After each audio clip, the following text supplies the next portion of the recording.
হ্যাঁ hello Hillary, বলো। এই হ্যালো, এই ওরা এসেছে। আচ্ছা, তুমি শিওর তো যে ওরা ভাইয়াকে ম্যানেজ করতে পারবে? ওরা ঝানুলো, মানুষকে যে কোনোভাবে মুগ্ধ এবং ম্যানেজ করার ক্ষমতা তারা রাখে। আর তাছাড়া ওরা খুব লোভী মানুষ, বুঝলে, একেবারে জান দিয়ে দেবে।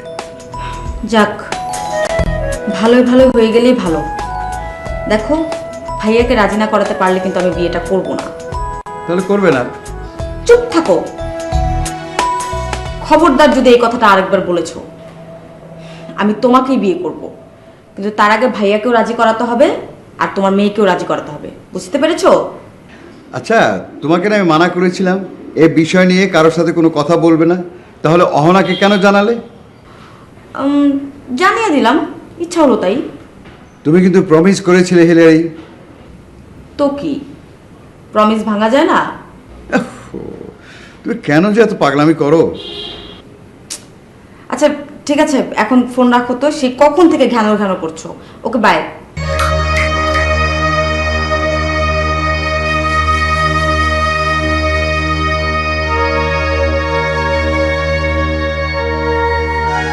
ওরা কি পারবে, ম্যানেজ করতে পারবে? পারবে।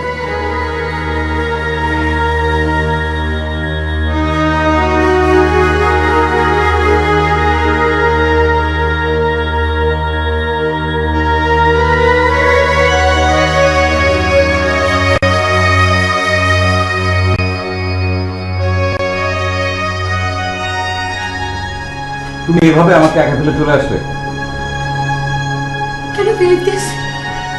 হ্যাঁ, আমিও বিশ্বাস করতে পারছি না যে তুমি এইভাবে আমাকে একা ফেলে চলে আসতে পারো। আমি সেই বিশ্বাসের কথা বলছি না, আমি আমার বাবার বিয়ের কথা বলছি। ও, ক্যান আই বিলিভ দিস? তোমার খুব মন খারাপ তাই না? আমার মেজাজ খারাপ। ছি, আমার বাবা এই বয়সে বিয়ে করছে, লোকে শুনলে কি বলবে বলো? দেখো না, তুমি কিন্তু স্বার্থপরের মতো ভাবছো। তোমার আব্বার প্রয়োজনটাও তো একটু বুঝতে হবে। এতদিন তুমি ওনার বাড়িতে ছিলে, তোমার বিয়ে হয়ে যাওয়ার পর উনি একা হয়ে যাচ্ছেন, এজন্য হয়তো বিয়ে করতে চাইছেন। তাছাড়া প্রত্যেকটা মানুষের বেঁচে থাকার জন্য তো একজন সঙ্গী প্রয়োজন, তাই না? এই বিয়ে শুধু বয়সকালের সঙ্গীর বিয়ে না, বুঝলো? আমি শিওর 4 বছর আগে যখন বাবার সাথে দেখা হয়েছিল, ওরা তখন থেকে লুকিয়ে লুকিয়ে প্রেম করছে। তুমি সবকিছু কিন্তু ড্রামাটাইজ করে ফেলছো। আমি ড্রামাটাইজ করছি? তুমি কি বুঝবে? তোমার বাবা যদি বুড়ো বয়সে প্রেম করে বিয়ে করতো, তখন তুমি বুঝতে। সরি, আমি আমার শ্বশুর আব্বাকে নিয়ে বাজে কথা বলছি। কিন্তু কিন্তু তুমি জানো এটা কত বাজে একটা ফিলিংস? তারপর ওই মেয়েটা আমার বেস্ট ফ্রেন্ড ছিল।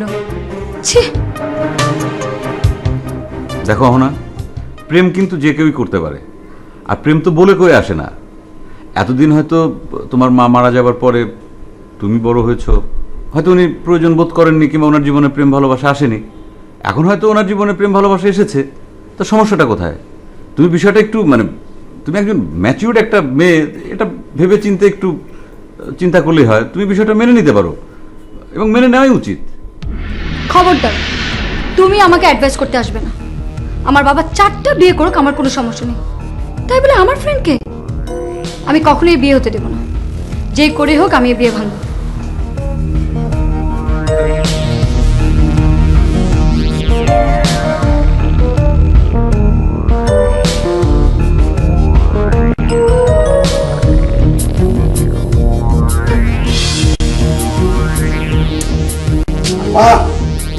গরম এক কাপ চা নেন, খেয়ে নেন। খাবো না, যাই নিয়ে যাও। আচ্ছা, আপনি এরকম মন খারাপ করে কেন আছেন? আপনি বুঝেন না? ও ম্যানেজাররা আপনি চিনেন না? সে তো একটা জানোয়ার, জানোয়ার টাইপের মানুষ। কিন্তু জাহিদ, আমি তো আর গন্ডার না, আমার এসব সহ্য হয় না। আমি আর চাকরি করবো না এখানে। এসব চাকরি ছাড়ার কথা মাথায় ভুলেও আনবেন না, একদম না। শোনেন, এই অফিসের সবচেয়ে পুরনো লোক হচ্ছে আমি আর ওই ম্যানেজার। বসও সেটা ভালোভাবে জানে। বস তো আপনাকে একটু পছন্দই করে, সুতরাং এসব টেনশন নেবেন না। সে যদি আপনার চাকরি নট করার চিন্তা ভাবনা করে, বড় ভুল করবে। বস উল্টা তার চাকরি নট করে দেবে। কিন্তু এভাবে আর কতদিন জাহিদ? আগেই খুব ভালো ছিল, পত্রিকা ছাপাতো, আর এখন অনলাইন হয়ে গিয়ে কি সব আজে বাজে নিউজ করতে বলে তুমি জানো? হ্যাঁ শুনলাম তো, সব উল্টাপাল্টা নিউজ করতে বলে। কোথায় নায়ক নায়িকাদের স্ক্যান্ডেল, কোথায় বুড়া মানুষের কি ভীমরতি, এইসব নিয়ে নাকি আপনাকে আবার রিপোর্ট করতে বলছে। হ্যাঁ তুমি বলো জাহিদ, তুমি তো সবই জানো। এই সমস্ত সাবজেক্ট নিয়ে কি পত্রিকায় লেখা যায় শুধুমাত্র মার্কেট পাওয়ার জন্য? এগুলো কি মার্কেট পায়? আমার পক্ষে সম্ভব না। আবার বুঝতেছি আপনার মাথাটা তো অনেক গরম। কাজ করেন, চাটা খান, মাথাটা ঠান্ডা করেন, এদিকটা আমি দেখতেছি কি থেকে কি করা যায়, ওটা আমাকে ভাবতে দেন। Thank you Zahid. সত্যি কথা বলতে কি জানো, এই অফিসে একমাত্র তুমি আমাকে মানুষ মনে করো। তুমি না থাকলে আমি এখানে টিকতেই পারতাম না, সত্যি। আপনার এটা কি বলেন? আপনার জন্য আমি সব করতে পারি, আপনি আমার চেনেন না। আপনি চাটা খান, মাথাটা ঠান্ডা করেন প্লিজ। জানো জাহিদ, এই বুড়ো মানুষের ভীমরতি নিয়ে আরেকটা আশ্চর্য ঘটনা ঘটেছে। কি কি ঘটনা বলেন তো? তুমি তো জানোই আমাদের ফ্যামিলি মাঝে মাঝে অদ্ভুত সব ঘটনার জন্ম দেয়। আমার ভাই বিয়ে করলো না কয়েকদিন আগে। হ্যাঁ, ওই যে মজনু ভাই। ওই ভাইয়ের শ্বশুর এখন বিয়ে করতে যাচ্ছে। তার শ্বশুর মানে মজনু ভাইয়ের শ্বশুর বিয়ে করবে? তার বয়স কত হবে? 60-65 তো হবেই। বলেন কি? এখানেই শেষ নয় জাহিদ, আরো আছে। যে মেয়েটাকে মজনুর শ্বশুর বিয়ে করতে যাচ্ছে সে তার নিজের মেয়ের বান্ধবী, মানে অহনার বান্ধবী। মানে ভাবির বান্ধবী? আর কি কাকতালীয় ব্যাপার জানো, যখন ওই ম্যানেজারের বুড়ো বয়সের ভীমরতি এই টাইটেলটা নিয়ে লিখবো করে ভাবছিলাম, তখনই ঘটনাটা ঘটলো। যদিও যদ্দূর আমি জানি উনি একজন ভদ্রলোক, ভীমরতি শব্দটা ঠিক ওনার সঙ্গে যায় না। তারপরও জাহিদ, মানুষ তো তাই মনে করবে, তাই না? এখন তুমিই বলো জাহিদ, এই বুড়ো বয়সের ভীমরতি এই সাবজেক্টটা নিয়ে আমি কি করে লিখি? এমনিও আমি কখনোই লিখতাম না, আর এখন তো উনি আমার আত্মীয়। আচ্ছা আপা, আপনি এইসব রিপোর্ট সব ভোলেন, মাথার থেকে এটা বের করেন, বসকে আসতে দেন, আমি বসকে বলবো। তারপর ম্যানেজারকে কিভাবে সাইজ করতে হয় সেটা আমার উপর ছাড়েন। চাটা খান না, ভালো হয়েছে চাটা। খাবো না জাহিদ, নিয়ে যাও। কার জন্য পাচ্ছে? আপনার জন্য। আমার জন্য?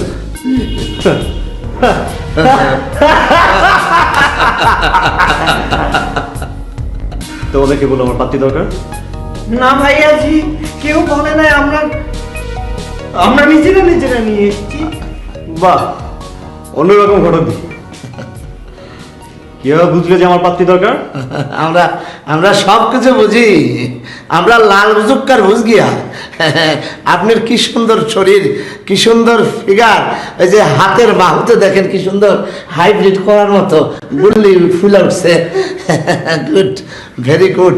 মানে আপনি যদি বিয়ে না করেন তাহলে এই শহরে কেউই বিয়ে করতে পারবে না।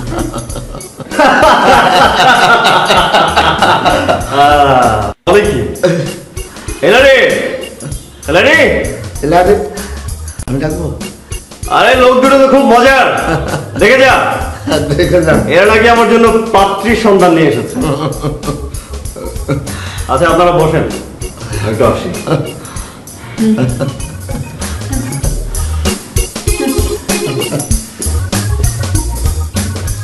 মামাজি, তুমি এটা কি করলে?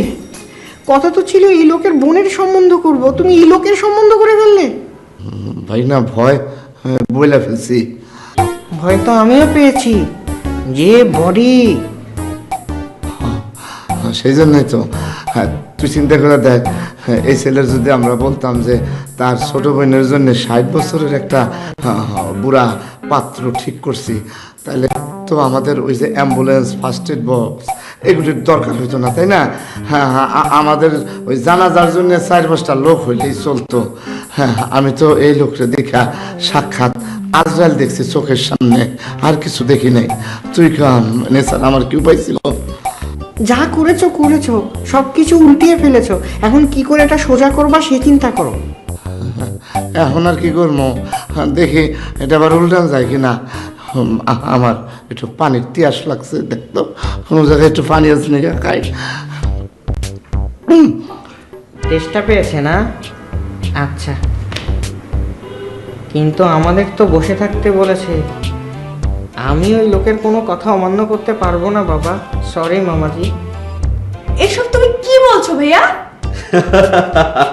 আরে সেটাই তো বলছি, বাইরে দুটো খুব মজার লোক এসেছে, আমার জন্য পাত্রীর সংবাদ নিয়ে এসেছে। তোমার জন্য পাত্রী? হ্যাঁ। তো তুমি বিয়ে করবে? আরে গাধি, আমি নিজেই তো জানতাম না যে আমি বিয়ে করবো, তারপরও চিন্তা কর তোর ভাইয়ের জন্য পাত্রী সংবাদ নিয়ে আসলো। তাই? হ্যাঁ, সেটা কাজ কর, তুই গিয়ে ওদের সাথে কথা বল, খুব মজার লোক, আমার ধারণা তুই কথা বলে মজা পাবি। আমি কি কথা বলবো? জানা গিয়ে দেখ না, আমি আসছি।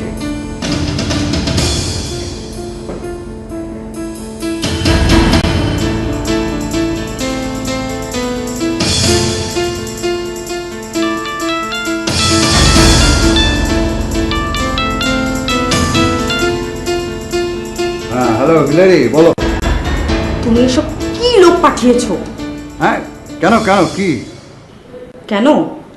কথা ছিল আমার আর তোমার বিয়ে নিয়ে কথা বলবে, ওরা এখানে ভাইয়ার বিয়ে নিয়ে কথা বলছে। কি? সায়মানের বিয়ের কথা? হ্যাঁ, ওরা ভাইয়াকে পাত্রী দেখাচ্ছে। তাই নাকি? তুমি যে কি প্ল্যান করো না, সব কি আলতু ফালতু লোক পাঠিয়েছো তুমি? আরে এক মিনিট শোনো, ওরা খুব ঝানুলো, হয়তো তোমার ভাইয়াকে ম্যানেজ করার জন্য এইসব কাজ করছে। তুমি এই নিয়ে চিন্তা করো না তো, একেবারে চিন্তা করো না। তাই যেন হয়, আর তা না হলে আমি তোমার কল্লা কেটে ফেলবো।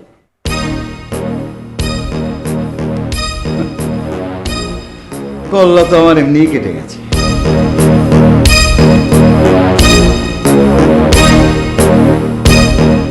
এটা কোন জায়গায় এসে বললাম মামাজি? দুই ভাই বোন থেকে পুরোটাই মেনকাল। পুরাটাই আপনাদের বলে নেই, আপনারা ভালো। আপনারা কি করতে আসছেন আর কি করছেন সেটা মাথায় আছে তো? হ্যাঁ হ্যাঁ মাথায় আছে আমাদের আছে। যদি এটা ভাইয়াকে ম্যানেজ করার কৌশল হয়ে থাকে তাহলে ঠিক আছে, আর যদি এই কৌশলে কোনো কাজ না হয় তাহলে জাস্ট কল্লা কেটে ফেলবো। হ্যাঁ হ্যাঁ অবশ্যই কল্লা কেটে ফেলবেন আমাদের, কেন ফেলবেন না? অন্যায় যে করে আর অন্যায় যে সব তোর যে বাবা ফুলফুল করে আবার। কই কি পাত্রী এনেছেন দেখি? হ্যাঁ কি কিসের কি চাচ্ছেন ভাই? কি পাত্রী? হ্যাঁ কি কোথায় কেন কোথায়? কিসের পাত্রী ভাই? ভাই আরে পাত্রীর ছবি আনেন নাই? ও ও হ্যাঁ আচ্ছা ওই যে ওই যে দেখা কি? ওই যে ওই পাত্রের আরে এই ছেলে তো বিরাট বেয়াদব, মস্করা করে আমার সাথে। মামারা ছেলের এত বেশি আমার ছবি না দেখা না, ওই ছবিটা দেখা। কোন ছবি দেখাবো? ওই যে তোর মোবাইলে একটা কান্দিস কেন? মামারা ছেলে ছেলে তো কান্না কেন আসছেন এখানে? পাত্রী ওই দেখা দেখি কোনটা শালা। ও বউ সেজে ছবি তুলেছে কেন? মানে এটা এই যুগের ট্রেন্ড। একটা মেয়েকে বউ সাজলে কেমন লাগে সেটা বোঝার জন্য ওই বউ সাজায় তারপরে ছবি তুলা এই ঘটকদের কাছে দেয়। জি জি জি, মেকআপ নিলে মেয়েদের চেহারা অনেক সুন্দর হয়, তখন বোঝাই যায় না কোনটা আসল চেহারা কোনটা মেকআপের চেহারা। মেকআপটা যাই হোক, মেয়েটা দেখতে কিন্তু বেশ সুন্দর, তাই না হিলারি? হ্যাঁ। কি নাম মেয়েটার? অহনা। অহনা? বাহ, বেশ সুন্দর।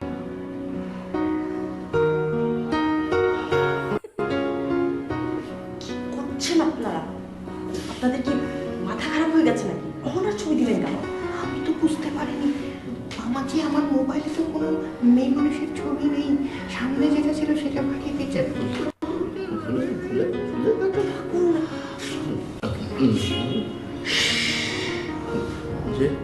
ফিসফিস করছিস কেন? মেয়েটা কি সুন্দর, আর মেয়েটাকে দেখতে দে। বাহ,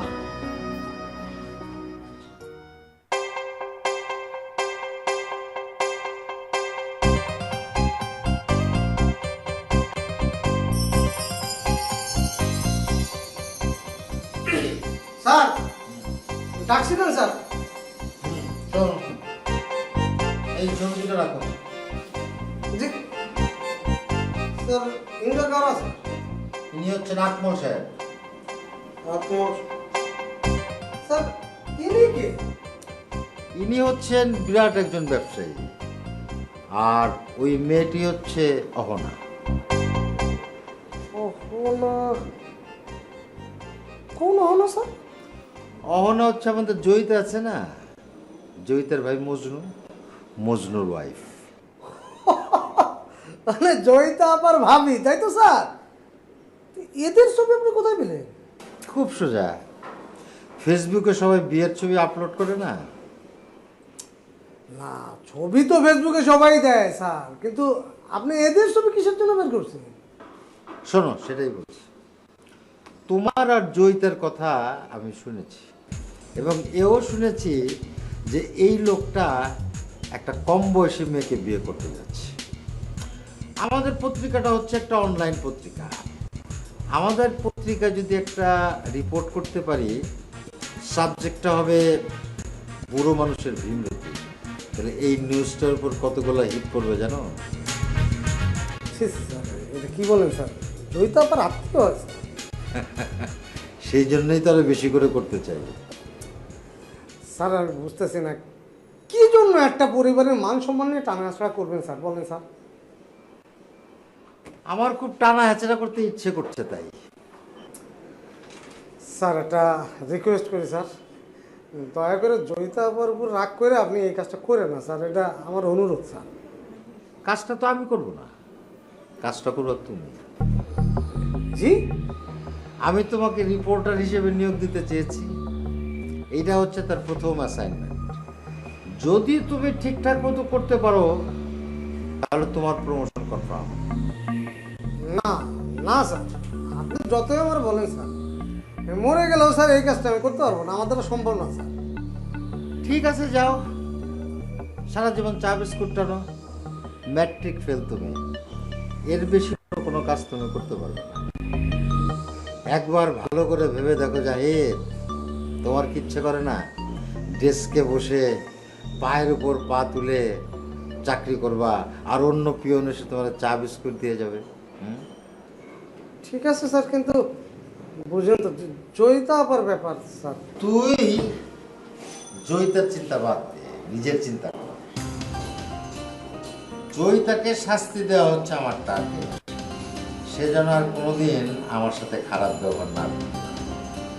এখন তোর টার্গেটটা কি হবে সেটা তোকেই চিন্তা করতে হবে। যা, একদিন সময় দিলাম, চিন্তা করে তবে সিদ্ধান্ত নিস।